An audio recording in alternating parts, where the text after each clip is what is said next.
तो एसएचएम में हम लोग आज कुछ और सवाल डिस्कस करते हैं नीट में आए हुए। देखिए पहला सवाल जो है ये नीट 2019 का है और इस सवाल में ये है कि एक पार्टिकल P है जो कि t = 0 पे यहां से स्टार्ट किया और फिर इस तरह से घूम रहा है। इस सर्कल का रेडियस 3 मीटर है और इसका टाइम पीरियड 4 सेकंड है। क्वेश्चन लिखता है the radius period of revolution initial position and sense of revolution are indicated in the figure. Full stop. y projection of the radius vector of the rotating particle p is। y projection बताना है इस rotating particle का। ये क्या होता है? ये particle कुछ देर में चल करके यहां आ जाएगा, बोलो। इस समय इसका रेडियस वेक्टर ये होगा, इस समय इसका रेडियस वेक्टर ये होगा। इस रेडियस वेक्टर का, इस रेडियस वेक्टर का y प्रोजेक्शन, प्रोजेक्शन मतलब कंपोनेंट, y प्रोजेक्शन मतलब कंपोनेंट, मतलब इसको y एक्सिस से मिलाइए और ये जो लेंथ होगा, ये जो लेंथ होगा इसको कहेंगे y प्रोजेक्शन। इसको क्या बोलेंगे? y projection. और ये लेंथ कितना होगा? अगर ये पार्टिकल यहां से चल के यहां तक आ गया तो जो एंगल चला थीटा, उसका फॉर्मूला क्या लिखेंगे? तो theta is equals to formula होता है omega into T. Theta is equals to क्या होता है? और ओमेगा कैसे निकालोगे? 2 pi by capital T into small T. और टाइम पीरियड हम लोग को दिया हुआ है 4, तो याद रख दीजिए 4, 2 से 4 दो बार में कट जाएगा तो ये हो गया पाई टी बाय 2। थीटा निकल गया। अब आप कंपोनेंट लिखने जानते हैं। ये रेडियस है, ये 3 मीटर का है ना जी। इसका इधर की तरफ कंपोनेंट कितना लिखोगे? 3 cos थीटा। बोलो y इज इक्वल्स टू क्या लिखेंगे? 3 cos थीटा। 3 का इधर की तरफ कंपोनेंट, इधर थीटा होता है उधर वाला cos थीटा। अगर x प्रोजेक्शन पूछता तो 3 sin थीटा लिखते। y is equals to 3 cos और थीटा का वैल्यू कितना लिख देंगे? Pi T by 2। ठीक, तो ऐसे कितने ऑप्शन में है? तो 2 ऑप्शन है। एक है देखो 3 cos पाई टी बाय 2। अच्छा नहीं, एक ही ऑप्शन है, तो यही डी ऑप्शन है ना। यहाँ प्लस यहाँ माइनस है, कहीं के प्लस माइनस का भी सोचना पड़ सकता है आपको। देखिए ये ऊपर की तरफ है ना, तो ऊपर की तरफ को जे क्या कहते हैं, नीचे की तरफ होता तो माइनस, तो माइनस में लिखते हैं। तो ये ऊपर है तो प्लस में, इसलिए डी ऑप्शन सही। क्या इस सवाल से कुछ समझ में आ गया? y प्रोजेक्शन पूछा था तो y कंपोनेंट इसका मतलब होता है, इस तरह से निकालें। दूसरा सवाल देखिए। दूसरा सवाल नीट 2014 का सवाल ये है the oscillation on a smooth horizontal surface is represented by x is equals to a cos omega t। Displacement का इक्वेशन दिया हुआ है, हम लोग sin ओमेगा t लेके चले थे। इसमें कितना दिया हुआ है? cos। और आपको बताना है कि acceleration time graph AT graph जो है वो कौन सा सही है। 4 एक्सेलरेशन टाइम ग्राफ दिया हुआ है। इसको निकालने का 2 तरीका है। आप चाहे तो एक एक करके जैसे हम लोग इसको सॉल्व किए थे वैसे आप सॉल्व कर दें। बहुत सॉल्व करना आसान और मुश्किल काम तो है नहीं। डिस्प्लेसमेंट कॉस में दिया हुआ है, तो डिस्प्लेसमेंट टाइम ग्राफ अगर हम पूछे तो कैसा होगा? तो आप कहोगे कॉस का ग्राफ बना दीजिए सर। और कॉस का ग्राफ कैसे बनाते हैं? तो कॉस का ग्राफ यहां से ऐसे शुरू होता है, नीचे गया और फिर ऐसे होता है। ये ना कॉस का ग्राफ। बोलो साइन का ग्राफ यहां से शुरू होता है, कॉस का ग्राफ ऊपर से शुरू होता है। ठीक, डिस्प्लेसमेंट टाइम ग्राफ कॉस का होगा। अब इसको डिफरेंशिएट करेंगे तो वेलोसिटी आ जाएगा। वेलोसिटी क्या होता है? dx by dt। तो इस इक्वेशन के लिए वेलोसिटी कितना होगा? इसको डिफरेंशिएट कर दीजिए a और cos ओमेगा t का डिफरेंशिएशन cos का होता है माइनस साइन, तो माइनस साइन ओमेगा t और एक ओमेगा सामने लिखना पड़ेगा क्योंकि t के साथ ओमेगा लिखा हुआ है। मतलब वेलोसिटी का टाइम का ग्राफ पूछे, अगर हम वेलोसिटी टाइम ग्राफ पूछे तो ये ग्राफ माइनस साइन का बनेगा। कैसा ग्राफ बनेगा? Minus sine. साइन का ग्राफ ऐसे होता है, ठीक है, माइनस साइन का ग्राफ का मतलब साइन का उल्टा, मतलब ये ग्राफ अगर हम बनाने कहें तो आप ऐसे बनाएंगे, ये वेलोसिटी टाइम ग्राफ को, तो वेलोसिटी टाइम ग्राफ पूछता तो ये क्या, सॉरी वेलोसिटी टाइम ग्राफ पूछता तो ऐसा ग्राफ होता है, ये वाला ग्राफ। लेकिन आपसे वेलोसिटी टाइम नहीं पूछा है, क्या पूछा है? एक्सेलरेशन टाइम ग्राफ कैसे निकालेंगे, तो वेलोसिटी को एक बार और डिफरेंशिएट कर दीजिए। एक्सेलरेशन क्या होता है? dv/dt। देखिए माइनस ए ओमेगा तो कांस्टेंट रह गया, साइन ओमेगा टी का differentiation cos omega T into एक ओमेगा, तो ये ओमेगा स्क्वायर, ये एक्सेलरेशन होगा। तो एक्सेलरेशन ग्राफ किसका बनेगा? माइनस कॉस का। किसका ग्राफ बनेगा? माइनस कॉस का ग्राफ कैसे बनाएंगे? कॉस का उल्टा। कॉस का ग्राफ देखिए ये दिया हुआ है, इसका उल्टा कैसे बनेगा? यहां शुरू होगा, नीचे से ऐसे करके आएगा, और वो कहां दिया हुआ है? तो इस केस का एक्सेलरेशन टाइम ग्राफ ऐसा हो जाएगा। समझ गए? तो हम लोग a = sin ओमेगा t भी लेके तीनों ग्राफ बनाए थे पिछले क्लास में, इसमें कॉस लेके बना लिए, ध्यान रखिएगा। अच्छा हाँ, तो ये एक तरीका हुआ, इसको सॉल्व करने का एक तरीका और है, दूसरा तरीका कि हम लोग पिछले क्लास में एक बात पढ़े थे फेज डिफरेंस के बारे में, और उसमें हम लोग ये याद किए थे कि अगर डिस्प्लेसमेंट हम इधर कह रहे हैं तो वेलोसिटी ऊपर होता है, 90 डिग्री का फेज डिफरेंस होता है, और एक्सेलरेशन अपोजिट होता है, 180 का फेज डिफरेंस होता है, मतलब एक्सेलरेशन और डिस्प्लेसमेंट उल्टा चलता है। क्या चलता है? उल्टा चलता है। तो अगर डिस्प्लेसमेंट cos का है तो एक्सेलरेशन माइनस cos का होगा, तो cos का ग्राफ ऐसा होता है, तो एक्सेलरेशन का ग्राफ माइनस cos का होगा, है ना? तो आगे से एक्सेलरेशन का ग्राफ सीधा सीधा डिस्प्लेसमेंट का ऑपोजिट बनता है, तो cos का ऑपोजिट ग्राफ मतलब माइनस cos का ग्राफ। अगर साइन में होता तो माइनस साइन का ग्राफ, माइनस साइन का ग्राफ ऐसा बनता है। तो साइन वाला केस में देखिएगा 80 ग्राफ ऐसा बनाएंगे, है ना? तो वैसे भी याद रख सकते हैं इसको। ये था नीट 2014 का सवाल। अगला सवाल है, इस तरह का सवाल 3 साल लगातार पूछा गया, 11 में भी, 10 में भी, 9 में भी, कि इक्वेशन दे देता है और बोलता है कि कौन सा इक्वेशन एसएचएम रिप्रेजेंट कर रहा है या नहीं कर रहा है। तो हम लोग पहले थ्योरी याद कर ले एक बार। हम लोग ये लिखे थे कि अगर x = ft एक हार्मोनिक फंक्शन है तो ये एक कंडीशन को ओबे करेगा, और वो कंडीशन होगा d²x/dt² प्लस ω² x = 0। इस कंडीशन को जो ओबे करेगा वो क्या होगा? हार्मोनिक फंक्शन होगा।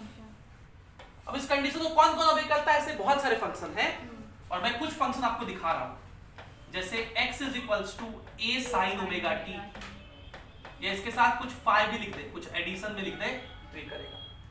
फाई का वैल्यू 0 होगा तो x = a sin ωt हो जाएगा, या x = a cos ωt कहिए, कुछ ऐड या में रहे, सब्ट्रैक्ट में बात बता रहा हूं। x = a sin ωt plus b cos ωt रहे तो भी ये स्टेप को रिप्रेजेंट करता है। आप करके देख सकते हैं, इसको डिफरेंशिएट करके 2 बार करके करिएगा तो ये आ जाएगा। हम L1 में किए हैं प्रूफ। ये x है। इसी तरह x = e⁻i⁻t, इसे इक्वेशन याद रखिएगा, e⁻i⁻t।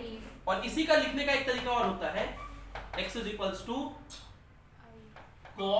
ωt plus i sin ωt। तीनों चीज एक ही लिखा हुआ है, ये चीज दोनों सेम है, इसको यूलर्स थ्योरम कहते हैं। क्या बोलते हैं? ये दोनों इक्वेशन एक ही इक्वेशन है, वैल्यू सेम ही होता है। और इसमें i क्या है? i है √-1, आयोटा को बोलते हैं, इमेजिनरी नंबर को। और i² कितना होता है? -1। ये सारे फंक्शन हार्मोनिक है, ये 5 कम से कम आप याद रखिएगा।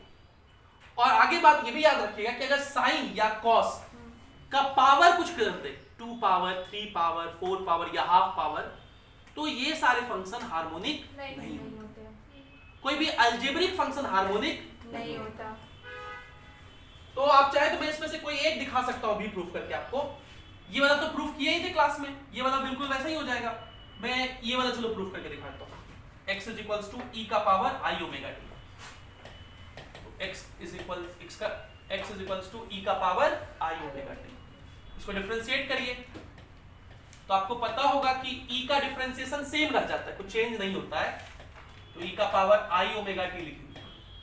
लेकिन ऐसा तभी होता है जब e का पावर सिर्फ t लिखा होता है। t का यहाँ कोएफिशिएंट तो लिखा हुआ है ना, कुछ कितना लिखा हुआ है, जो कोएफिशिएंट होता है उसे हमें सामने लिखना पड़ेगा डिफरेंशिएट करके, चेन रूल इसी को बोलते हैं।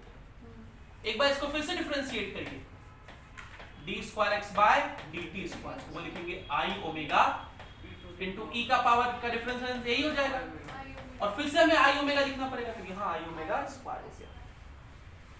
अब देखिए लिखा हुआ है d square x by dt square is equals to i square, ये तो माइनस हो गया 1 ओमेगा स्क्वायर, और e का पावर i ओमेगा t को मैं x लिख सकता हूँ, इस टर्म को इधर भेज दीजिए, तो d square x by dt square plus omega square x is equals to क्या हो गया, hence this function is half. तो ये स्टेप को रिप्रेजेंट करेगा। तो इन पॉइंट्स को ध्यान में रखना है, तो आपसे ये सब सवाल बन जाएंगे। तो देखिए ये y is equals to a sin omega t plus b cos omega t के फॉर्म में है, तो ये SHM होता है। साइन का कुछ पावर वगैरह हो जाए तो वो SHM नहीं होता। फिर ये देखिए a cos omega t plus phi लिखा हुआ है ना, तो ये अलजेब्रिक है, ये नहीं होता है। अब चाहे उसको डिफरेंशिएट करके देख भी सकते हैं। अच्छा मैंने आपसे कहा था कि x की जगह हो सकता है कहीं y लिखा है, कोई फर्क नहीं है।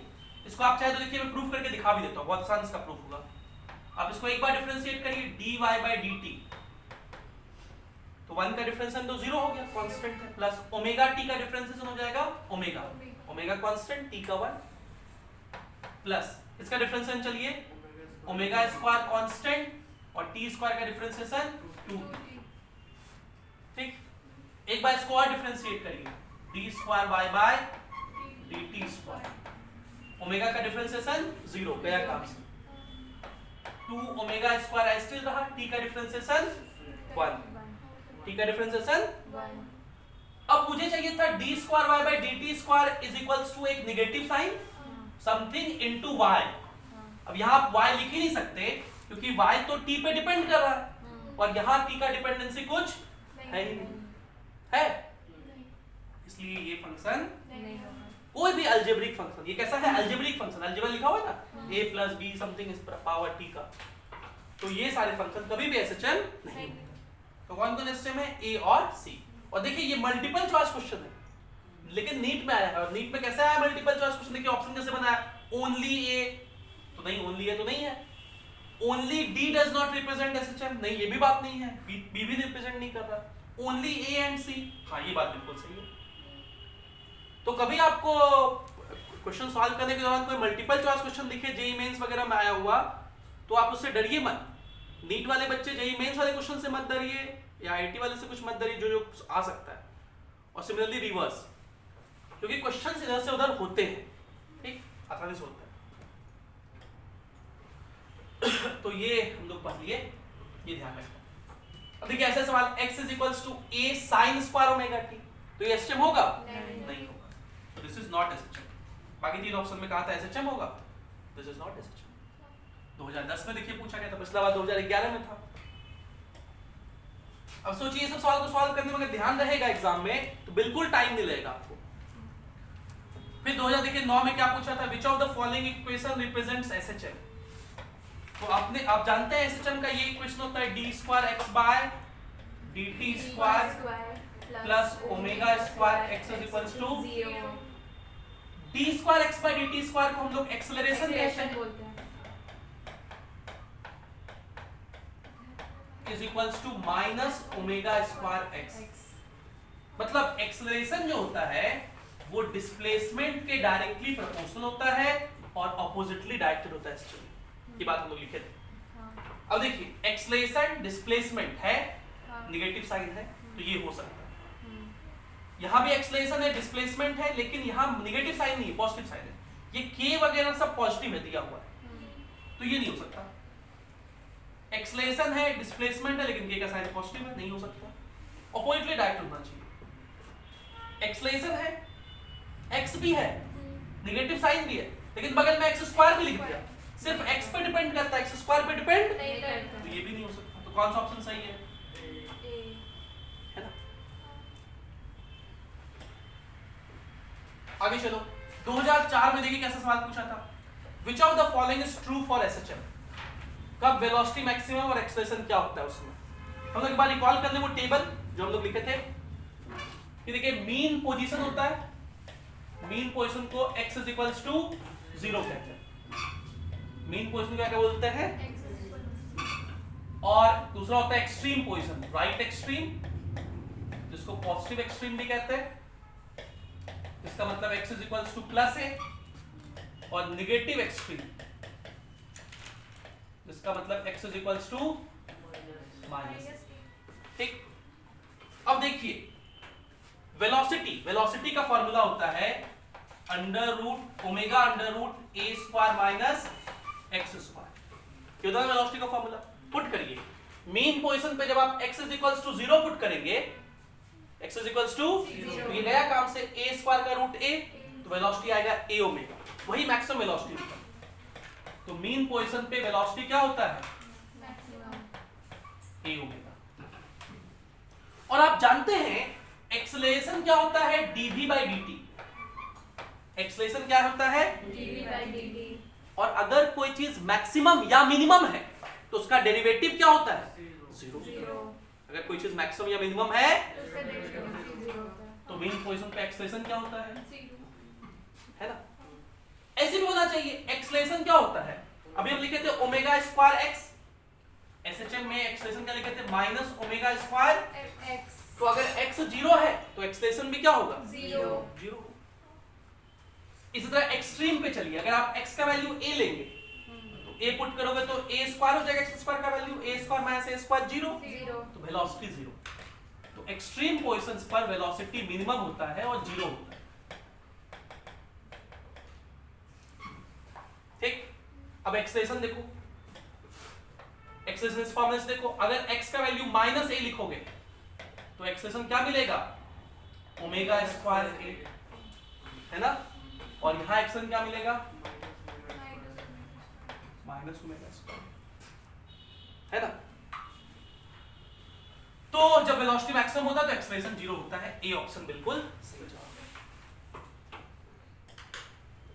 अगला सवाल चलिए, a particle is executing SHM has amplitude 0.01 metre. तो एक पार्टिकल जो SHM एग्जीक्यूट कर रहा है उसका एम्पलीट्यूड दिया हुआ है कितना, 0.01 metre, and frequency 60 hertz. Frequency कितना दिया हुआ है, 60 hertz. The maximum acceleration of the particle is, आपसे मैक्सिमम एक्सेलरेशन पूछा है। अभी देखो शायद हम मैक्सिमम एक्सेलरेशन निकाले भी थे, ये कितना आया था, a ओमेगा स्क्वायर। कितना होता है maximum acceleration, a omega square, और मैक्सिमम वेलोसिटी कितना होता है, a ओमेगा। मैक्सिमम वेलोसिटी कितना होता है, a ओमेगा। दोनों याद रखिएगा। ठीक, इसमें रख दीजिए मैक्सिमम एक्सेलरेशन निकालना है तो एम्पलीट्यूड दिया हुआ है 0.01 इनटू ओमेगा स्क्वायर। अच्छा, ओमेगा क्या होता है, 2 पाई इनटू फ्रीक्वेंसी, तो 60 इनटू 2 कर पाई करोगे तो 120 पाई मिलेगा। तो हमें ओमेगा स्क्वायर लिखना है, इसका स्क्वायर मतलब 120 इनटू 120 इनटू पाई स्क्वायर, और सब एसआई यूनिट में लिखे हैं तो आंसर किस में आएगा, मीटर पर सेकंड स्क्वायर। तो देखो इसका पॉइंट उड़ा तो 2 जीरो नीचे होगा ना जी, तो ये दोनों जीरो कटा बरवाले चौवाल से, 144 पाई स्क्वायर मीटर पर सेकंड स्क्वायर। ऑप्शन ए बिल्कुल सही जवाब है। ठीक, ये सवाल आया था नीट 1999 का। अच्छा, लोग बोलते हैं मेडिकल में कि 2005 के बाद सिलेबस बदल गया, ये वो सब बायोलॉजी के लिए है, that is not valid for physics. I don't know about chemistry, लेकिन फिजिक्स में वैलिड नहीं है, केमिस्ट्री में भी नहीं होगा मेरे ख्याल से। नीट 1996 में देखिए क्या सवाल आया था, व्हाट इज द डिस्प्लेसमेंट, मतलब x की वैल्यू बताइए कब, व्हेन वेलोसिटी, जो कि वेलोसिटी है, इज हाफ ऑफ, मतलब इनटू किसका, मैक्सिमम वेलोसिटी। मतलब वेलोसिटी कितना है, हाफ है मैक्सिमम वेलोसिटी का, A a ओमेगा।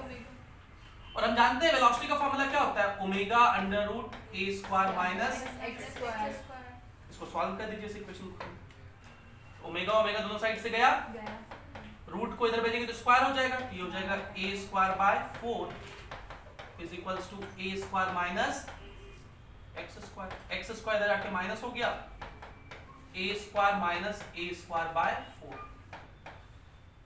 तो ये हो जाएगा x square is equals to 3a square by 4, तो x इज इक्वल्स टू हो जाएगा 3 का रूट रूट 3, a स्क्वायर का रूट a, 4 का रूट 2, ये x का फॉर्मूला, ठीक है।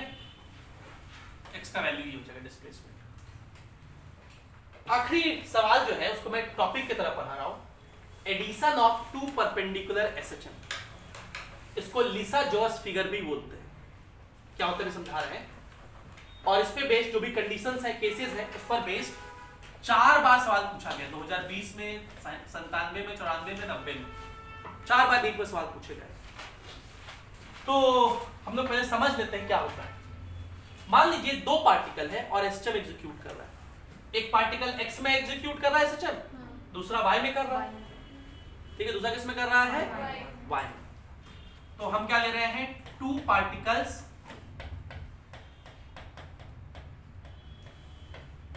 आर एग्जीक्यूटिंग एसएचएम, और हम कंडीशन ले रहे हैं कि इनका फ्रीक्वेंसी सेम है, मतलब फ्रीक्वेंसी सेम है तो एंगुलर फ्रीक्वेंसी भी सेम होगा और टाइम पीरियड भी सेम होगा।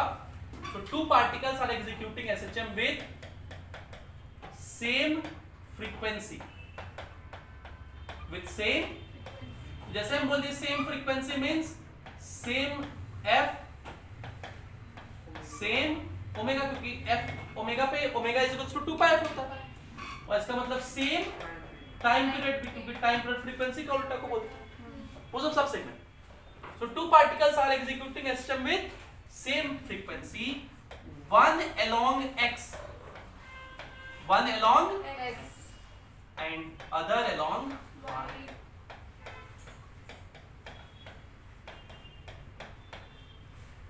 तो x जो है वो है, मान लीजिए a sin ओमेगा t है, जो x में कर रहा है, इसका एम्पलीट्यूड a है और फ्रीक्वेंसी ओमेगा t। दूसरा y में है, उसका एम्पलीट्यूड मान लेते हैं b है, b sin omega t plus 5, ठीक है। दोनों के फेज में डिफरेंस है, दोनों के फेज में डिफरेंस है। कितने फेज का डिफरेंस है, अगर पूछे फेज डिफरेंस कितना है, फेज डिफरेंस को डेल्टा फाई सेकंड लिखते हैं। फेज डिफरेंस क्या होता है, फेज का डिफरेंस, और फेज किसको बोलते हैं, साइन के साथ जो एंगल है, तो यहाँ एंगल है ओमेगा टी और यहाँ एंगल कितना है, ओमेगा टी प्लस 5, ठीक। तो कितना फेज का डिफरेंस है, दोनों को माइनस कर दिया, कितना मिलेगा, 5, ठीक। अब इन पर केसेस बनते हैं, ये जब मीट करेंगे, ये दोनों जब मीट करेंगे तो रिजल्टिंग एसएचएम कितना होगा वो हमें जानना है, उसको बोलते हैं लिसा जोस फिगर। तो अगर ये तो जनरल इक्वेशन लिखे हुए हैं, अगर इनको लिखेंगे तो बहुत लंबा सा इक्वेशन आता है लिसा जोस फिगर का, वो इक्वेशन याद रखने का जरूरत नहीं है आपको, उसका केस याद रखना, और मैं केस को समझा भी देता हूं, प्रूफ करके भी दिखा देता हूं। आपको इनका केस याद रखना है और वो केस ही पूछे लेके जाते हैं। तो केस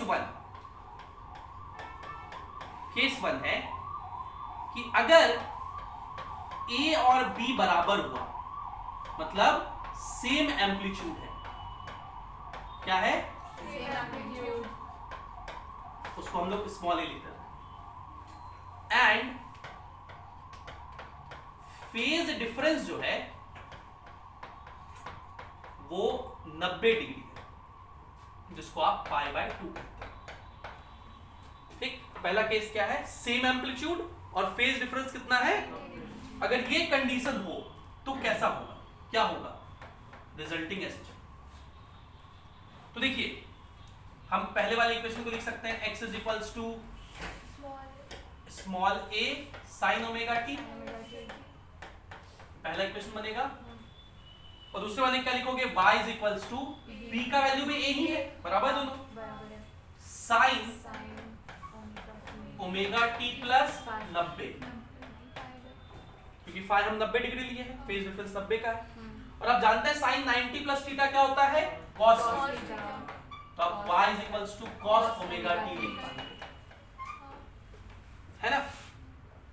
आप दोनों को स्क्वायर करके ऐड कर दो, दोनों इक्वेशन को, इक्वेशन 1 का स्क्वायर प्लस इक्वेशन 2 का स्क्वायर कर दो।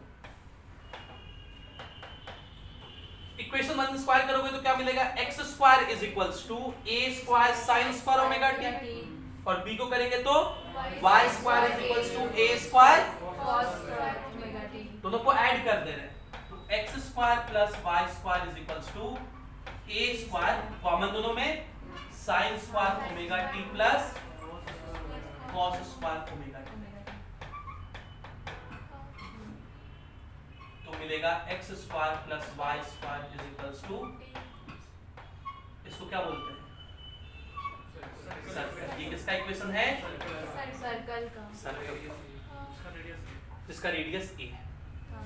तो अगर दो SHM जो कि एक दूसरे के परपेंडिकुलर डायरेक्शन से आ रहे हैं, एक x में एग्जीक्यूशन हो रहा है, एक y में, सेम फ्रीक्वेंसी का हो, सेम एम्पलीट्यूड हो, और उनके बाद बीच फेज डिफरेंस 90 डिग्री हो, तो जब ये मिलेंगे तो दोनों मिल करके कैसा मोशन करेंगे, सर्कुलर मोशन।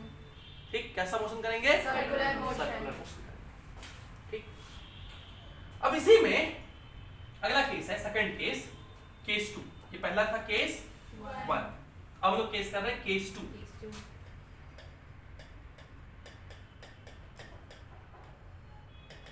केस 2 ये है कि हम अब एम्पलीट्यूड सेम नहीं ले रहे, अब हम एम्पलीट्यूड डिफरेंट ले रहे हैं। एम्पलीट्यूड क्या ले रहे हैं, डिफरेंट, लेकिन फेज एंड डिफरेंस अभी पाई बाय 2 है। Different amplitudes and phase difference pi by 2।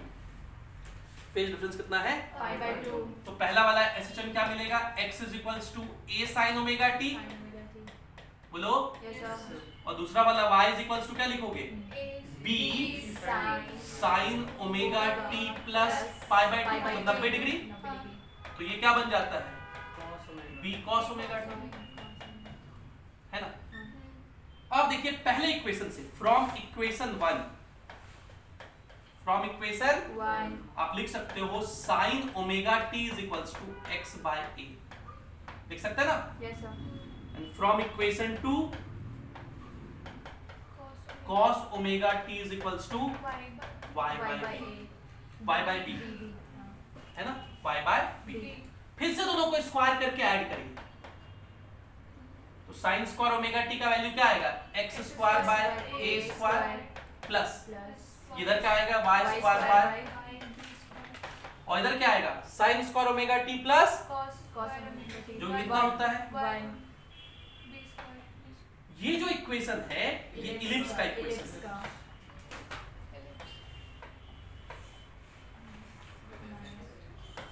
ये किसका इक्वेशन है, इलिप्स का। और इसी में देखो इलिप्स का ही स्पेशल केस होता है सर्कल, अगर a और b बराबर हो गया था तो उधर चला गया था, है ना। तो अगर दो SHM हो, परपेंडिकुलर में आए, डिफरेंट एम्पलीट्यूड हो और फेज डिफरेंस कितना हो, पाई बाय 2, तो ये इलिप्स रिप्रेजेंट। इसी का केस 3 भी आपको याद रखना है कि एम्पलीट्यूड तो सेम है, फेज डिफरेंस सेम एम्पलीट्यूड है, लेकिन बट फेज डिफरेंस जो है वो कुछ है, फाई, वो कुछ है, और ये फाई अदर देन 90 मतलब पाई बाय 2 और 0 डिग्री और 180 डिग्री, इन तीनों को छोड़ करके कुछ हो, इन तीनों को तब ये भी इलिप्स होता है, तब ये भी इलिप्स होता है। जैसे एक सवाल ये 1994 वाला हम करके दिखाते हैं। 1994 नीट में जो आया था, उसको हम प्रूफ करके दिखा रहे हैं। आपको तो खाली याद रखना है जेईई मेंस और नीट के लिए, फिर हम प्रूफ करके भी दिखा दें इसका। सवाल ये था कि x इज इक्वल्स टू है 2 sin ओमेगा टी और y इज इक्वल्स टू है 2 sin omega T plus pi by 4, है ना। तो देखिए एम्पलीट्यूड सेम है और फेज का डिफरेंस पाई बाय 4 है, 45 डिग्री, जो कि 90 नहीं है, 0 नहीं है, 180 भी, तो ये इलिप्स को रिप्रेजेंट करेगा। अब मैं आपको हिंट दे रहा हूं, थोड़ा मैथमेटिक्स में ज्यादा होगा। पहला केस से आप sin ओमेगा टी निकाल लेंगे, वो कितना मिलेगा हम लोग को, x/2। ये दूसरा केस को थोड़ा सा सॉल्व करना पड़ेगा। आप जानते हैं formula sin a plus b का, क्या फॉर्मूला होता है, sin a into cos b। sin a plus b का होता है sin a into cos b, तो cos 45 डिग्री 1/√2 होता है, कितना होता है, 1/2 प्लस cos a मतलब cos omega t sin b, sin 45 1/√2 होता है। अब जरा इस इक्वेशन को देखिए, मैं इस √2 एलसीएम √2 हो गया ना, और ये 2 से ये √2 कट गया। इस वाले इक्वेशन को हम फिर से लिख रहे हैं, हम लिख सकते हैं y/√2 is equals to sin omega t plus cos omega t, और sin ओमेगा t का वैल्यू कितना लिख देंगे, x/2, तो y/√2 minus x/2 is equals to cos omega t। ये हमारा दूसरा इक्वेशन है। फिर से आप दोनों को स्क्वायर करके ऐड कर दीजिए, फिर से आप दोनों को स्क्वायर करके ऐड कर दीजिए। तो ऐड करिए, स्क्वायरिंग एंड एडिंग राइट, एक लाइन मिल जाता है। इक्वेशन 1 का स्क्वायर प्लस इक्वेशन 2 का स्क्वायर। इक्वेशन 1 का स्क्वायर कितना होगा, x² 4 होगा ना, प्लस इक्वेशन 2 का स्क्वायर, इसका स्क्वायर करिए, तो ये देखिए लिखा हुआ है a माइनस b का होल स्क्वायर, तो पहले a स्क्वायर, तो वह आएगा y² 2 प्लस b स्क्वायर, तो plus x² 4 plus 2ab plus 2ab, तो यहाँ आएगा माइनस, क्योंकि a माइनस b है, माइनस 2 इंटू a के जगह y/√2 इंटू b के जगह x/2 इज इक्वल्स टू, इधर sin ओमेगा t था, इधर cos ओमेगा t था, स्क्वायर करके 1। तो ये बन जाएगा, देखिए x² 4 प्लस x² 4 कितना हो जाएगा, x² 2 प्लस y² 2, ये 2 कटा, minus xy/√2 minus 1 is equals to 0। अब ये इक्वेशन इलिप्स का है, ये कैसे पता सर आपको, एक सवाल आपके मन में हो सकता है। तो नीट वाले बच्चों को ये जानने का जरूरत नहीं है, ठीक है, लेकिन जेईई मेंस में मैथमेटिक्स में तो ये पढ़ाया जाता है। और कोई भी कर्व का इक्वेशन ये होता है, इस फॉर्म में होता है, ax² plus 2hxy plus by² plus 2gx plus 2fy plus c is equals to 0। This is general equation, this is general equation of a curve, ellipse नहीं, general equation of curve conic section या curve, ठीक है। और इसमें एक condition होता है, इसमें एक कंडीशन होता है, ये सब जानने का बहुत डिटेल में जरूरत नहीं, लेकिन मैं फिर भी बता दे रहा हूं। हम लोग एक टर्म निकालते हैं डेल्टा, जो कि होता है डिटर्मिनेंट AHG, इसको बोलते, याद रखने का तरीका होता है, hostel girl having beautiful face goes for coffee, ठीक है। और इसका सॉल्यूशन जिसको डिटर्मिनेंट नहीं आता वो सॉल्व कर दें, वो इसको सॉल्व ऐसे करते हैं, a bc minus f² minus h hc minus gf² plus g into, ये g ऐसे गया, HF माइनस BG। BG। ये डिटरमिनेंट सॉल्व करने का तरीका है। तो आप ये भी ध्यान में रखेंगे, अगर ये डेल्टा कैलकुलेट करते हैं पहले, ठीक, अगर डेल्टा 0 हो गया, अगर डेल्टा 0 हो गया, तो ये जो इक्वेशन है ये दो स्ट्रेट लाइन के पेयर को रिप्रेजेंट करता है। दो स्ट्रेट लाइन को पेयर कहेंगे, तो ये दो स्ट्रेट लाइन को रिप्रेजेंट करेगा। तो बोलते हैं pair of straight line, pair of straight line. ठीक, आप ये ABC सब निकाल सकते हैं। कहां से निकालेंगे? ये यहां से। जो x स्क्वायर का कोएफिशिएंट है उसको क्या बोलते हैं? a। जैसे इस वाले इक्वेशन में a का वैल्यू कितना है? 1/2। 1/2। जो y स्क्वायर का कोएफिशिएंट उसको b बोलते हैं, वो 1/2। जो xy का कोएफिशिएंट है उसको 2h बोलते हैं, तो 2h का वैल्यू लिखा हुआ -1/2। ठीक, आप चाहे तो मैं लिख के भी दिखा दूं क्या? इसमें क्या लिखा हुआ था? x² 2 plus y² 2 minus xy upon -1 is equals to, आप चाहे तो पहले इसको सिंप्लीफाई कर दो, 2 से मल्टीप्लाई कर दो, तो x² plus y² minus √2xy minus 2 is equals to 0। अब इस इक्वेशन से कंपेयर करिए। On comparing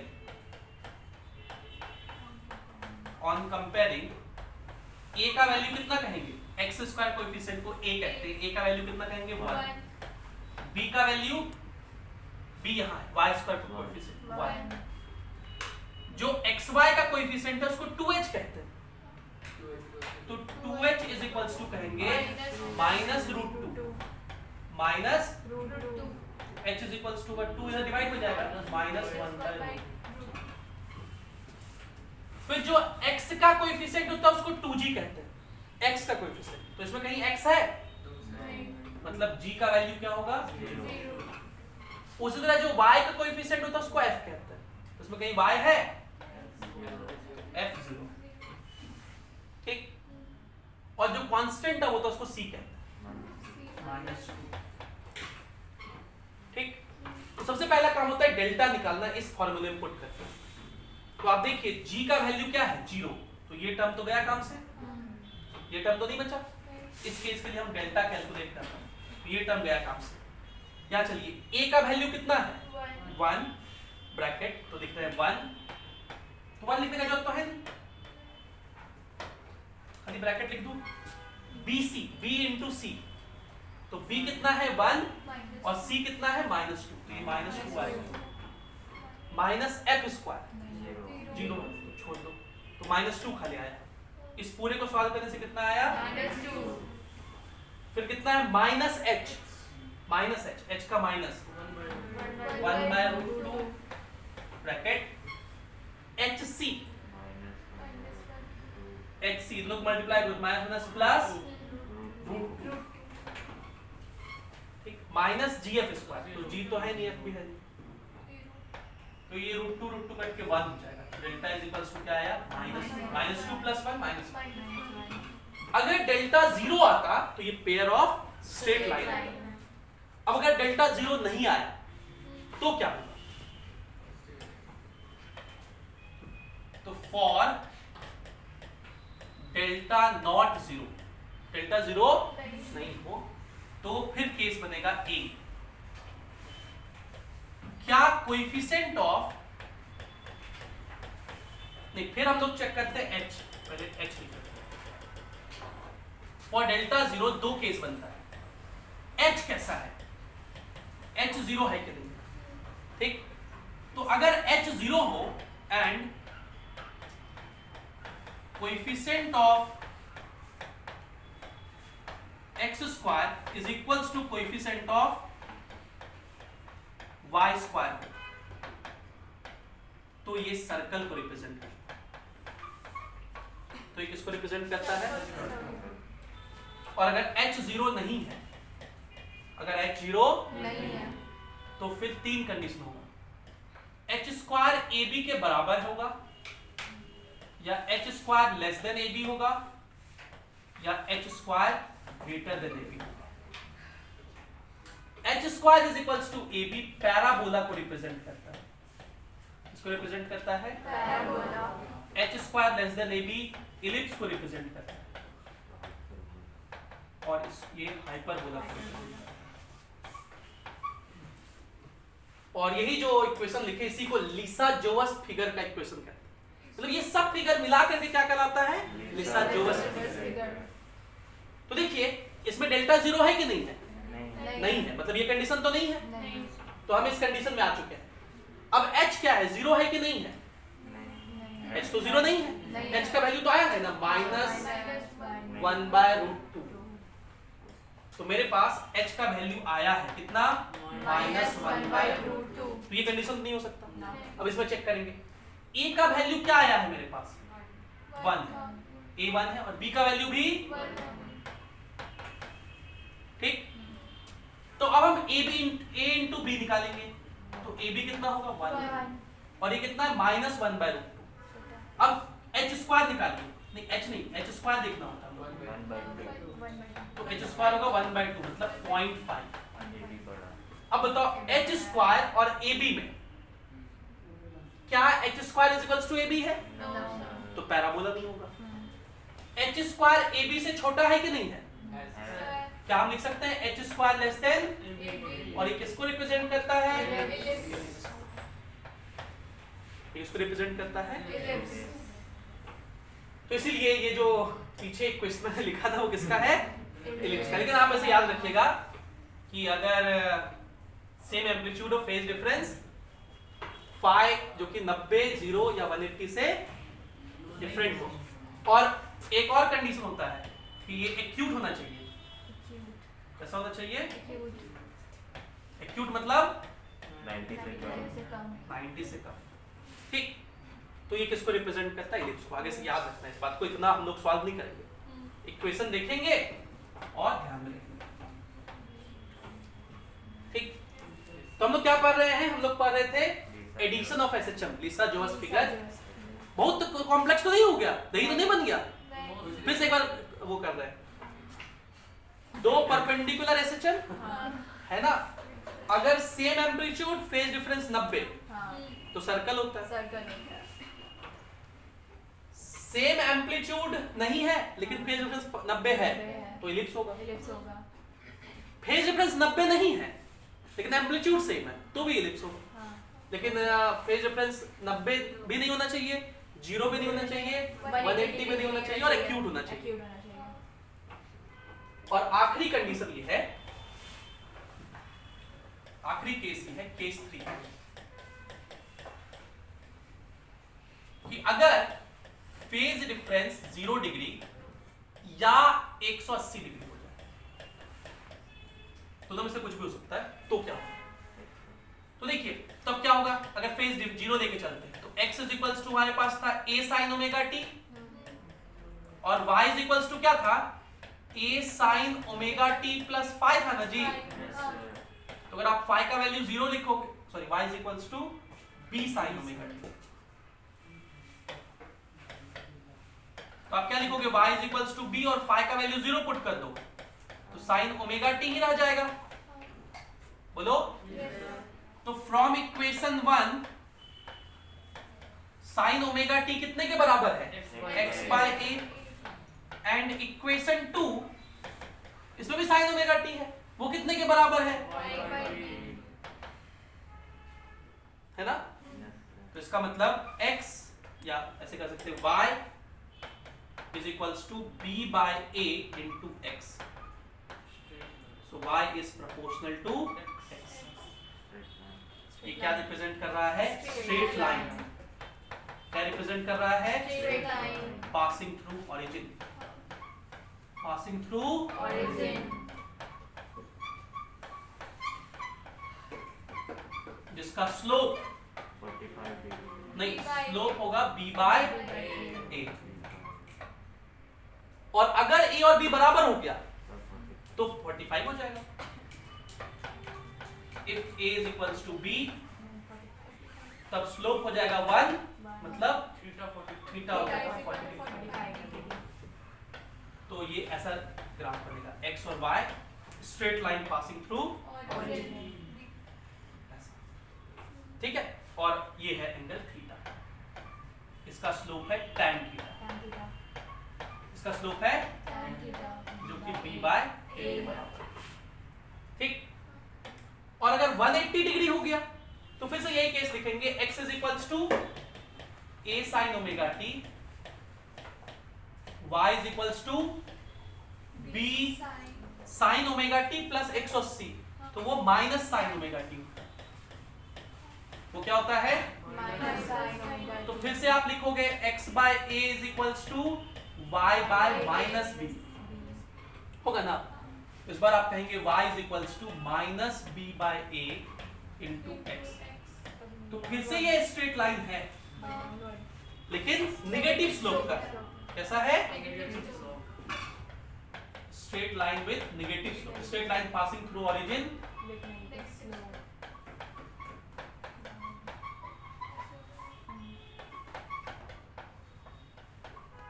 with negative slope. मतलब अब इसका ग्राफ ये x और ये y कैसा बनेगा, ऐसा, और इसका स्लोप हम लोग कितने के बराबर कहेंगे, minus b by a। Slope किसको बोलते हैं, tan थीटा, थीटा ही वाला एंगल है। और अगर b और a बराबर हो गया तो -1 हो जाएगा स्लोप, और मतलब वो 135 डिग्री बोलते हैं, तो क्या बोलते हैं 135 degree. for a is equals to b, theta will be 135, slope will be -1। तो इतना बात ध्यान में रखना है। आज के लिए इतना ही। Thank you, have a great day.